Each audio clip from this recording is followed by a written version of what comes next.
नमस्कार, आपका स्वागत है आर हिंदुस्तान टीवी न्यूज़ में।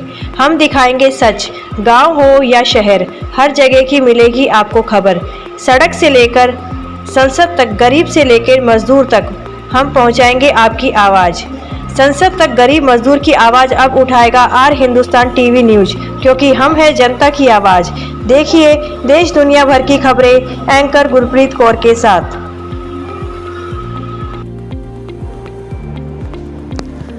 अखिल भारतीय जीवन बीमा निगम अन्य पिछड़ा वर्ग कर्मचारी कल्याण संघ का 14वां मंडल सम्मेलन हुआ संपन्न।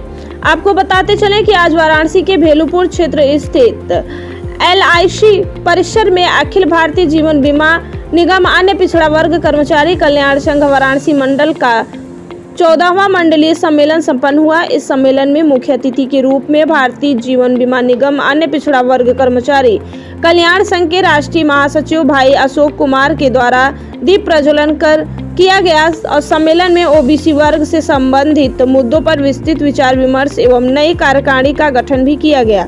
इस कार्यक्रम में वाराणसी मंडल के भदोही, जौनपुर, गाजीपुर, बलिया, चंदौली, मिर्जापुर, सोनभद्र स्थित शाखाओं के पदाधिकारी एवं प्रतिनिधि मौजूद रहे।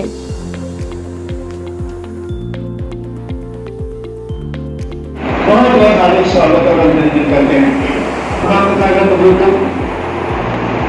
तो चरणों में संतोष बाबा साहब भीमराव फूले जी, महात्मा सावित्रीबाई फूले जी, संत तुकाराम, संत रविदास जी, संत कबीर। बिना इस जिज्ञासा कि हम कहीं नहीं जाते हैं, जब तक हमारी स्वार्थ की पूर्ति न हो हम कहीं नहीं जाते हैं।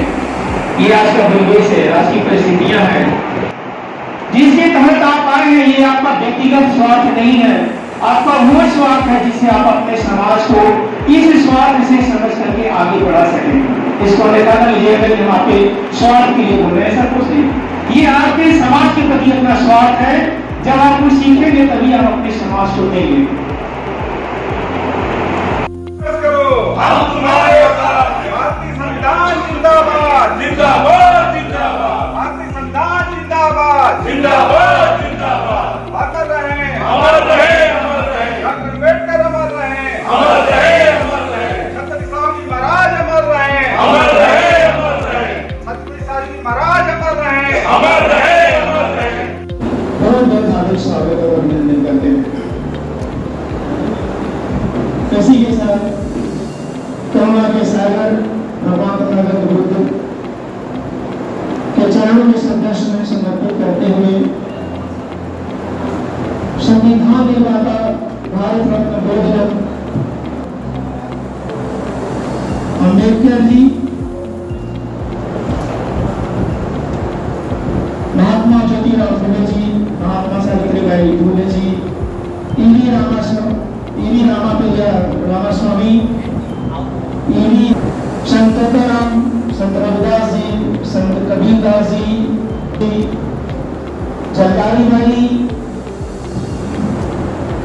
माननीय कांसीराम, जिसे दिखाने का काम किया, हमको यहाँ तक पहुँचाने का काम किया, उन सभी सभ्यजनों को जो प्रत्यक्ष या परोक्ष रूप से हमारे विकास की कार्यक्रम को आगे बढ़ाया, उन सभी के चरणों में दिल की गहराइयों से श्रद्धासुमन समर्पित करते हैं। जी, अपना परिचय बता दें।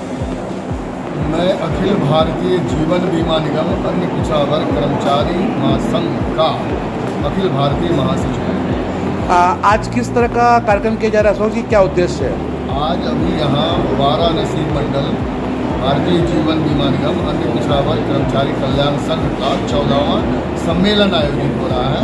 इसमें हम लोग अन्य पिछड़ा वर्ग कर्मचारियों और अन्य पिछड़ा वर्ग के लोगों की हितों और उन पर होने वाले कुठाराघातों पर चर्चा करते हैं। क्या कहना चाहेंगे?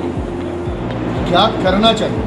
हमारे जो संविधान प्रदत्त अधिकार है उसमें मैं आपको सबसे पहले ये बताना चाहता हूँ कि आज के दौर में जो संविधान प्रदत्त सुविधाएं मुझे मिली है उन सभी सुविधाओं पर भी कुठाराघात हो रहा है।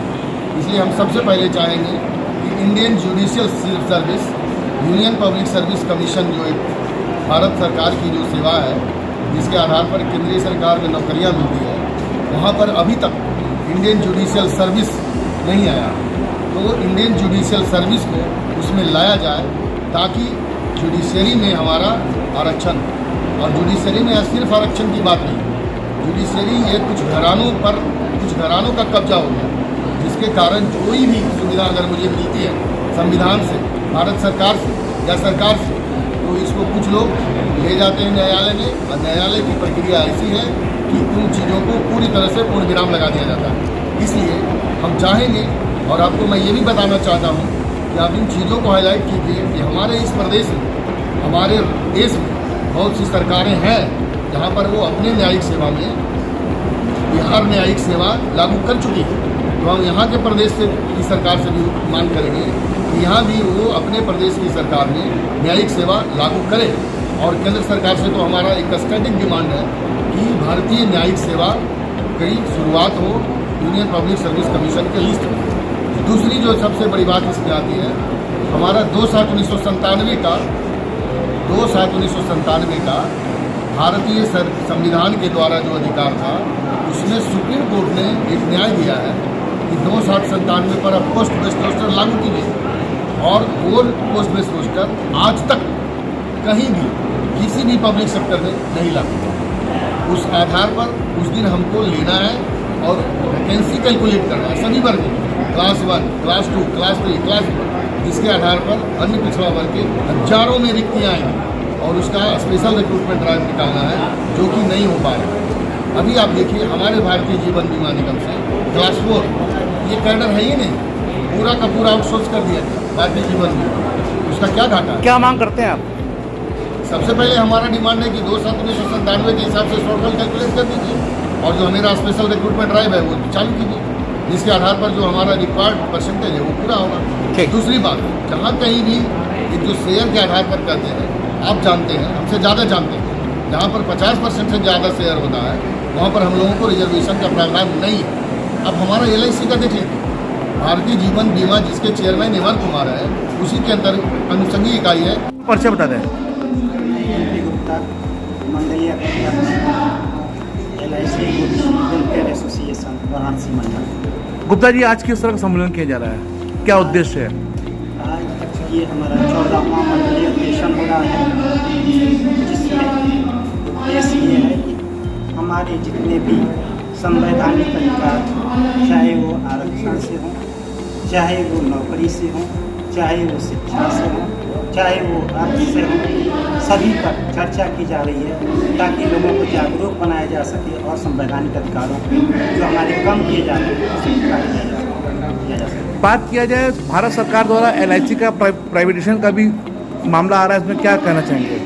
भारत सरकार न केवल LIC की बल्कि PSU जितने पब्लिक सेक्टर यूनिट्स हैं, जितने फाइनेंशियल सेक्टर्स हैं, जितने बैंक हैं, सभी में प्रत्यक्ष या परोक्ष रूप से प्राइवेटाइजेशन की बात या IPO ला करके उनकी हिस्सेदारी को कम किया जा रहा है, जो कि आम जनता के न तो हित में है, न ही भारतीय नागरिकों के हित में है, न ही समाज के हित में है। तो क्या मांग करते हैं आप? हम भारत सरकार से और सभी राज्य सरकारों से ये मांग करते हैं कि मंडल कमीशन की जितने भी रिपोर्ट हैं, 25 उसमें मांगे थी मंडल कमीशन की रिपोर्ट में, उसमें आज तक सभी को लागू नहीं किए गए। हम चाहते हैं कि उन सभी को यथाशीघ्र लागू किया जाए, अन्यथा आने वाले 2024 के चुनावों में हम लोग पूरी ताकत के साथ जो सरकारें हमारी बात मानेंगी, हम उनके साथ हैं। निश्चित रूप से आप लोग यहाँ आए हैं, दूर से चल के आए हैं, अपना समय खर्च किया, अपने आप को और अपने समाज को और अपनी स्थिति को समझने की अंदर दिल में ललक होगी, इसमें तो राय नहीं है। बिना इस जिज्ञासा में हम कहीं नहीं जाते हैं, जब तक हमारी स्वार्थ की पूर्ति न हो हम कहीं नहीं जाते हैं।